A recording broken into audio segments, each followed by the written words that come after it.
Okay, it's time to talk about a group of human beings whose abilities were enhanced by advanced alien technology. A technomage. What? No, I already talked about them. These guys are more like space cops than wizards. Beware my power. Green Lantern's light. No. We gotta go further back for this group. 平和の戦士、レンズマン。 Yeah, that's right. The Lensmen of the Galactic Patrol. Let's talk about them. But first, hello, my name is Garvin, and I read things and natter about them on the internet for your entertainment. Today, we are reaching back about 90 years, give or take, and I'll get into why it's a give or take in a moment, to one of the first big science fiction series of the modern day, the Lensmen series by E. Doc Smith. This is going to be an introduction to the series and to the settings, to give you a broad overview, and my sources, of course, will be listed in the description. With that out of the way, let's turn to...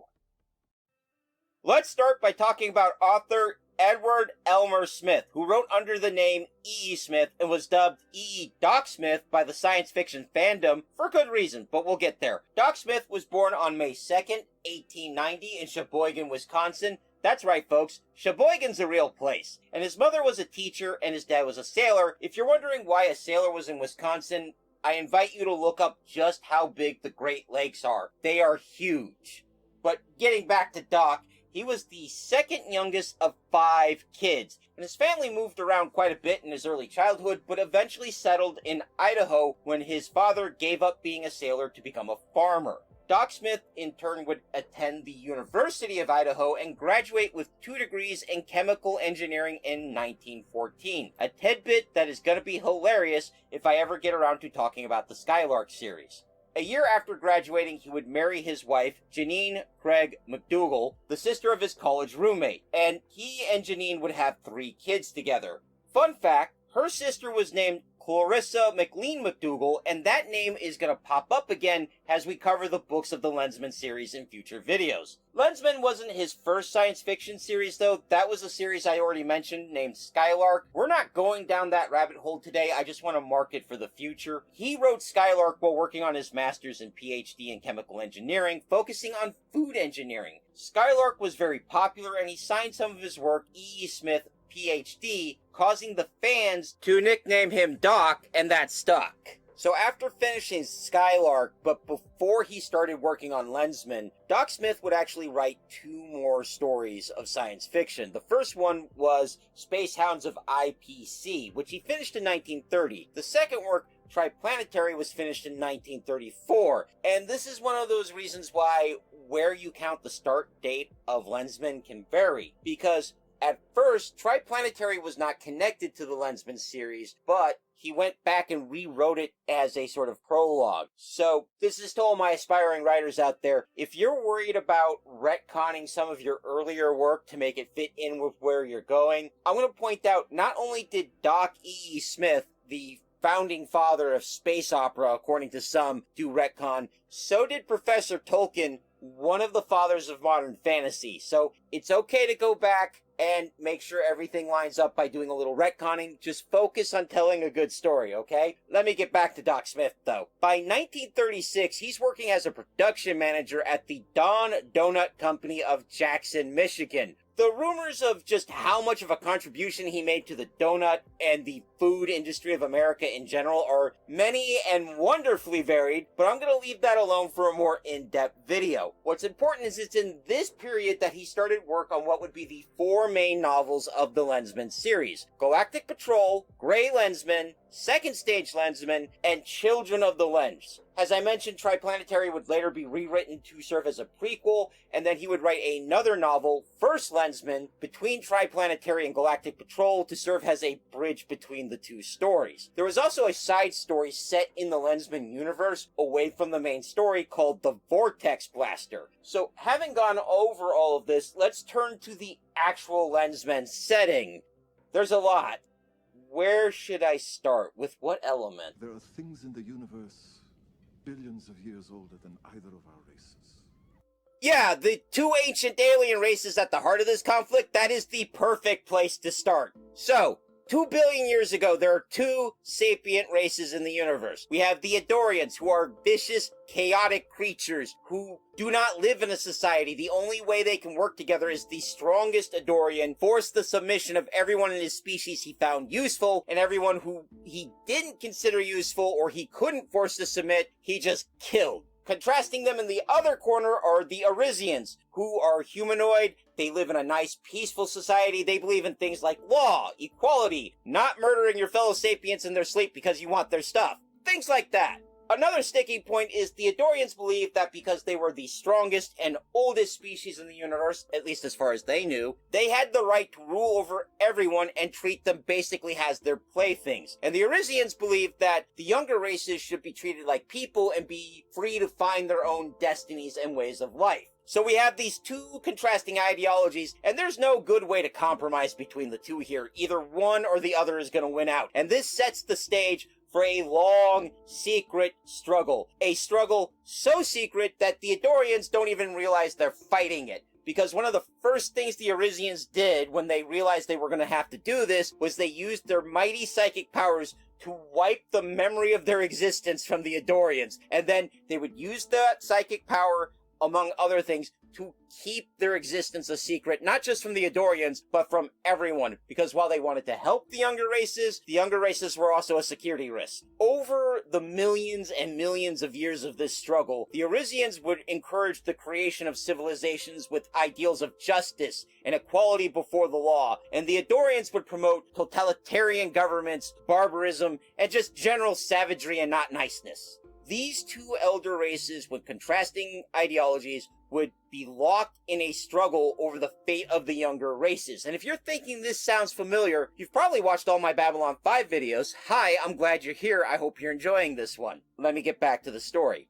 The backstory and history of this struggle is mostly covered in Triplanetary and the First Lensmen. The main series, which starts with Galactic Patrol, takes place in the future, where mankind has become an interstellar species and has made peaceful contact with other alien races. And this leads to a universe that is, broadly speaking, divided into two camps. The first is literally called civilization. This was secretly nurtured and inspired by the Arisian ideals, and it's a vast entity that unites an uncountable number of alien species and planets into a government of mutual aid and common defense where member states have broad autonomy and a good level of self-rule as long as basic individual freedoms are respected. You could call this what the Federation of Star Trek wants to be when it grows up. You could also say this is what the Galactic Republic of Star Wars would look like if everything worked the way it was supposed to, and there wasn't a constant threat from the Sith Empire or aliens from another galaxy constantly fouling things up. Civilization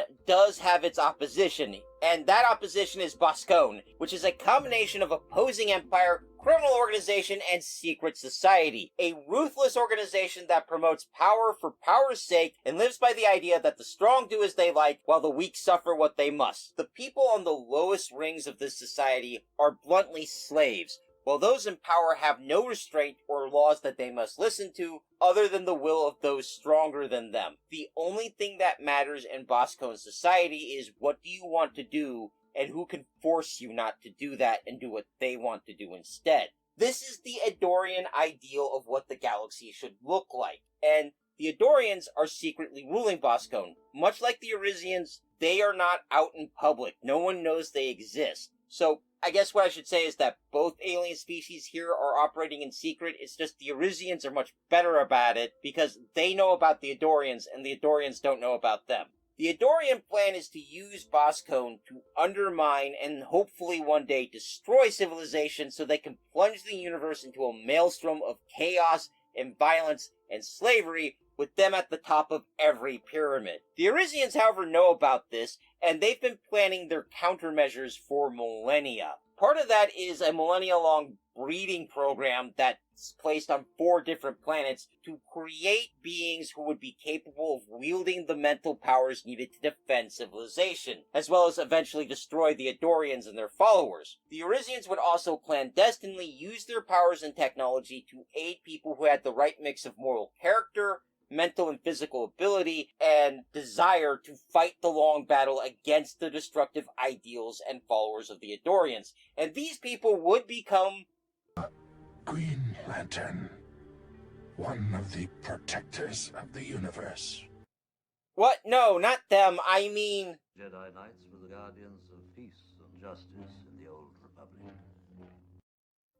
No, the Lensmen of the Galactic Patrol. Now, the Adorians do not hesitate to give technology way in advance of what anybody else has to their lackeys, so to even the playing field, the Lensmen are given the Lens, a semi-living device that enhances their abilities and gives them a whole host of, well, superpowers, like the ability to communicate telepathically and to establish through this telepathic communication ironclad certainty that everyone is telling the truth. They can visually and audibly share their memories. They can create illusions, read minds, and even control the thoughts of the weak-minded. Man, that sounds familiar, doesn't it? All these powers would be a nightmare in the hands of the wrong people. We can all think of people, either in our personal lives or in the public sphere, that would just be terrifying if they were given these powers. So, as you can imagine, Lensmen are carefully selected and trained with a lot of attention paid to their ethics and their moral choices and character, because handing out this kind of power to just anyone is a disaster waiting to happen. But, at least in this story, in the hands of the right person, the Lens can become An elegant weapon for a more civilized age. Now, I know for some people that's going to strike them as absurdly hopeful. I'm just going to note that this was written in a different time, and at least for my part, I believe there are good people out there. But let me get back to the story. Boskone operates, at least at first, through criminal enterprises and corruption and using space pirate fleets. The whole goal is to try and wear down and undermine and twist and corrupt civilization and the Galactic Patrol. So the Lensmen are often operating as roving space cops, and among these space cops is the main character of the series, Kimball Kennison. Kimball himself is a real 100%... Let me put it this way. You know the Captain America we got in the MCU? He is the more nuanced version with much deeper tones of gray throughout his characterization. If Steve Rogers from the Marvel movies annoyed you, you will not be able to stand Kimball. He will make your teeth hurt. As for myself, I'm actually a big Captain America fan, so I don't dislike Kimball Kennison, although I'll admit when it comes to old-time heroes, I have preferences for others, mainly guys from the works of Burroughs or from Robert E. Howard. But let me get back to the story. Kimball Kennison and his children are the pinnacle of the Arisian breeding plan and the final part of their nearly million-year-long plan to free the universe of the Adorians so that they can retire and leave the universe, which is another interesting similarity to certain other science fiction series, isn't it? So I would advise starting the series at Galactic Patrol. That was the first book written to be a Lensman novel, and if you can't stand Kimball, maybe this isn't your series and you should just move on, and there's no shame in that. This series is rapidly approaching its 100th birthday, so as you can imagine, parts of the series are rather dated, and there are some sections that seem simplistically written by modern standards. Also, the standards of the time of the writing can cause some whiplash to modern readers, but I'm going to leave that for an in-depth discussion of when we tackle the books. I do also just want to note that there were additional books written after E. Smith stopped writing them. He gave permission in 1965 to William B. Ellern to continue the Lensman series, and he wrote Moon Prospector in 1966, New Lensman in 1975, and Triplanetary Agent in 1978. An additional 3 Lensman novels were written in the 1980s, the Dragon Lensman, the Lensman from Rigel, and Z Lensman. There was supposed to be a